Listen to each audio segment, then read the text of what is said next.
This is what more than 5,000 square feet of railroad memories looks like. First call to dinner. For more than 50 years, Bill Wimmer has been collecting, documenting, and saving train history.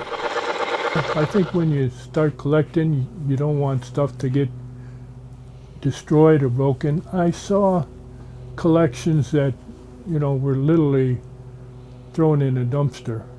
My mom was a school teacher, so you didn't throw a lot of stuff away, There's a lot of history in there.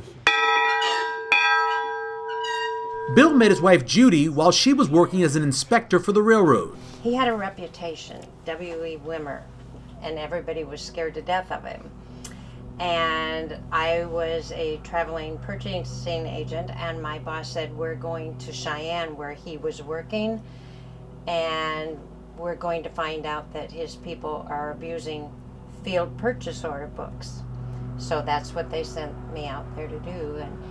And I did prove to him his people were abusing field purchase order books. So that's how we met, on the railroad. Bill, was it love at first sight? No. I said they sent this, Don't say it. lady out to investigate us, so guys, be careful.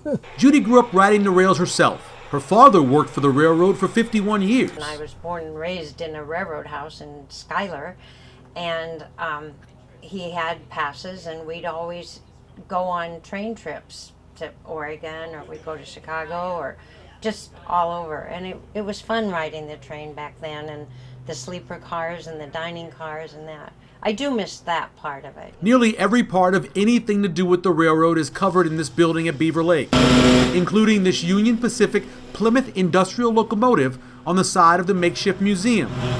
There's 100-year-old hand carts, dining car china with patterns distinctive to each individual railroad and even the route. So you might have a railroad that ran maybe 3 or 4 through passenger trains.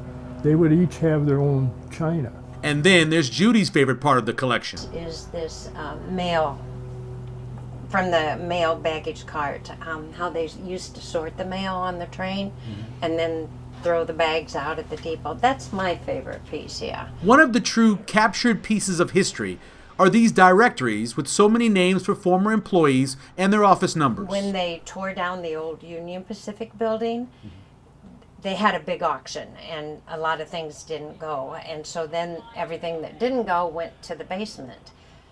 The janitors were his best friends. I bet. Every time something would go down there, they'd call and say, Wimmer, we have this. I'll come get it. So they called him and said that they weren't sold, and if you want them, come get them, because otherwise they're going in the dumpster. So he went down and got him. He says he bid on him and bought him, but he didn't. I was good at dumpster diving. And when people come that are railroaders, they recognize a lot of the names, or their name is on there. And they really enjoy that, thinking that's still saved there. Bill retired from Union Pacific Railroad as a vice president of engineering in 2008. Since then, the collection has grown by leaps and bounds. Well, there's a lot of history, mostly history. And I saw where they took a lot of this history and just threw it in a dumpster, a big old dumpster, and hauled it to a dump. Consequently, I started saving odds and ends.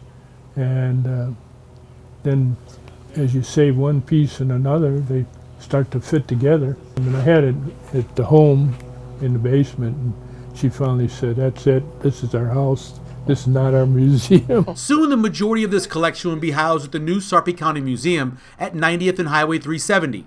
And that is a huge relief for Bill and Judy. What I always worried about is that it would get broken up if I passed away, and this way everything gets preserved, and the kids of the future can now enjoy it and learn history. In case you're wondering, this huge electric train city will be part of the display at the new Sarpy County Museum. The only difference, it probably won't be Bill Wimmer running it.